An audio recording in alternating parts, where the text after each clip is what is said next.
Good evening, everybody. Thanks for joining. Really excited to announce our selection tonight of Malcolm Moore, catcher from Stanford. He's a player that we were hoping would get to us at the 30th overall pick tonight, and as things played out, it's the way it works. So we're thrilled to welcome Malcolm to the organization.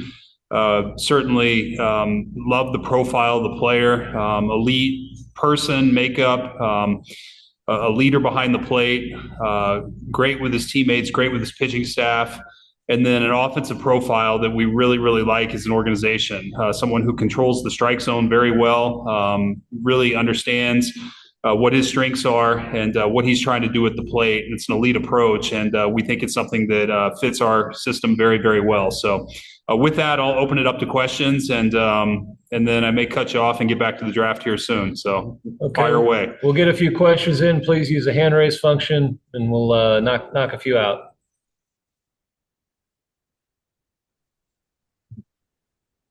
Hey, my hand raise function isn't working, so I'm just gonna let me know when I can ask a question.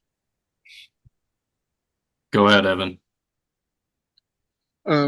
Hey, CY, it certainly seems, and I know you guys would never say that you were drafting for a need, but catching in the system does seem to be a little bit thin, or had been, and there were a plethora of catchers available. What did you like about Moore, and is there a nice fit for where you guys are right now? Yeah, well, I think, first of all, Evan, yes, it is a position of need in the organization, but I think every organization would say the same in regards to their catching depth and their prospects. It's probably second to pitching. You can't have enough catching, but nonetheless, I think separate from that, we also felt like Malcolm was the best player for the Texas Rangers, independent of the position. We really felt like the qualities he has in terms of the person, the makeup, the character, the intangibles, and then certainly the talent. It really aligned in terms of what we were looking for in a player, and so. We love the fact that he catches as well, but we were not committed just to taking a catcher because it was an organizational need. We were committed to taking the best player that we could access. Thank you. Go ahead, Kennedy.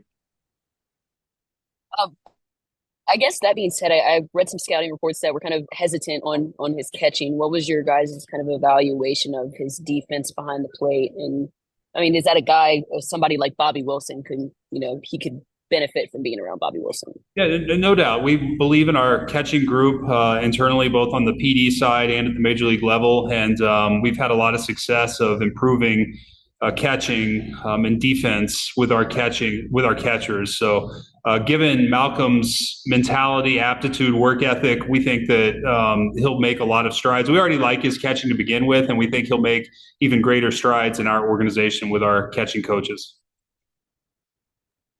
Let's go to Jeff. Hey, Chris, just looking at the numbers that's on the Stanford website, he had more walks than strikeouts. I guess that feeds into what you were talking about his approach and all that. Were there some underlying numbers that you guys looked at also that stood out to you? Yeah, just all the underlying metrics that we value as an organization, Jeff. He checked the boxes on most of those, if not all of them. And so, I think if you look at the surface level, there were some that, his batting average was low. He had a lot of bad luck. And really, he got better and better as the season progressed. But it is an elite approach. We're very confident in the bat. And we're excited because we've been, I think, disciplined in terms of sticking to profiles that we think complements our organization and the way we're constructing rosters. And he certainly fits that. Are left-handed power hitting catchers still unicorns in the game, or are they still something to get when you can? Oh, I think yes. Getting good catchers, leaders, winners. They're very valuable. So we're very optimistic that we're adding one to our organization tonight. Thank you. Thank you. Go ahead, Stefan. Can you hear me? Yes. Chris, was there any discussion among your people that he could potentially be an option at first base as well? Well, I think certainly we drafted him to catch, and if something were to happen, or we have a multitude of catchers, and we needed to move him off catcher, we think the bat works very well, and he could certainly play first base. So, but that's not our intent. We think he sticks behind the plate. We think he's going to be a very good major league catcher. Thank you. Thank you. Any other questions? Well, let's see why I get back to the draft. Hey, one last thing. CY, if with ABS likely coming in, how much do the defensive profiles factor into what you were looking at catcher? Yeah, well, Evan, we're not accounting for ABS right now. I mean, we're just not. We think that there are so many other qualities that are needed for catchers behind the plate aside from framing, and framing is not at the top of our list in terms of the metrics that we value. In fact, maybe the intangibles and the leadership component is something that that is the most important to us, and he certainly checks that box.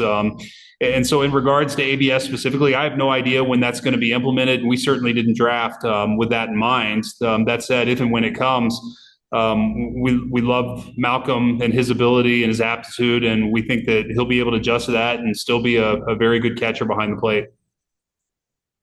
Middle of that lineup, like win the national title, and this guy was a big part of it. Obviously, being the MVP of the College World Series and everything. Yeah, I mean, how much are you guys impressed by what happens in Omaha or on a big stage? I think that's part of it, and I think that once you get to know the kid a little bit, it's like ice water in the veins type, right? The bigger the moment, this kid's got no heartbeat kind of thing, and has always performed in the big spots, and especially in that league, which is a premier league in college baseball, and this guy's performed 2 years there, and excited to get a bat like this in our minor leagues for sure. I guess, is anybody else joining? There's Kennedy. Hi, Kennedy. So what do you make of both picks? There's the two guys we targeted for sure, and it's so different. Like picking up in the draft the last couple of years, and now picking down a little bit. It's like not knowing what's going to be there. Some nervous moments, like you might get picked, and he was a guy we identified early. And you told me going to tonight we're going to walk away with these two guys. I'd been ecstatic, and I am.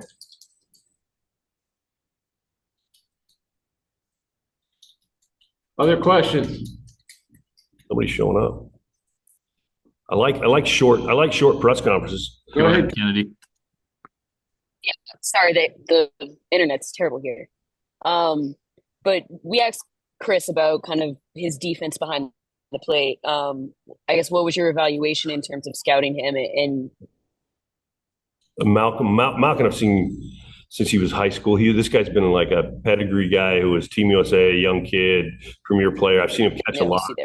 He's improved a ton. His last 2 years at Stanford, he got his body really in good shape this last year and was moving a lot better. And the kid dedicated himself a little bit more to the craft. Not that he's always not dedicated, but he's a little bit better this last year. And the improvement was immense. And we're excited to have like a left-handed hitting, great at bat, power hit combo that's behind the plate that's got makeup that we deem was important for that position, obviously, and he's got it.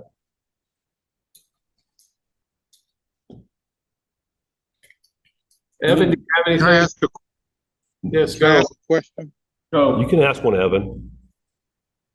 What quantifies elite makeup behind the plate?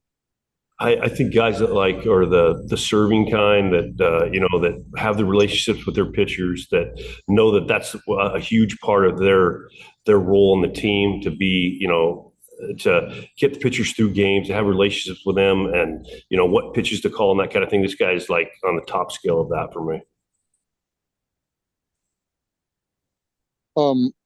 You would never draft for a need in the organization, would you?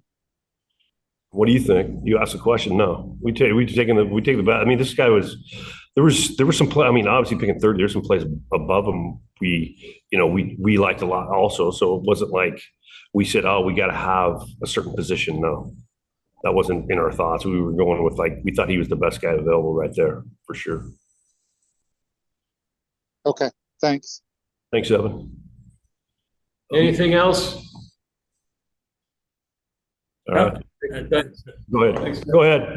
I know you don't put ceilings on any of these guys, but are they potential quick movers? Could they not Wyatt Langford quick, but I mean, Wyatt Laker's an exception. I don't want to put that kind of timetable in any of these guys, and I think obviously they're advanced college guys, so you'd hope they move fast. But I don't like putting that that timetable on a kid. They're going to have to get accustomed to playing every day and doing things a little different in professional games. So yeah, hopefully they could assimilate really quickly and move up. But it's tough to say anybody's going to have the timetable Wyatt Langford had. right, of course, yeah. All right. Thanks a lot, guys. Thanks. See you tomorrow. If everybody wants to hang on, we'll try to get Malcolm on here shortly. Okay, thanks. Yep.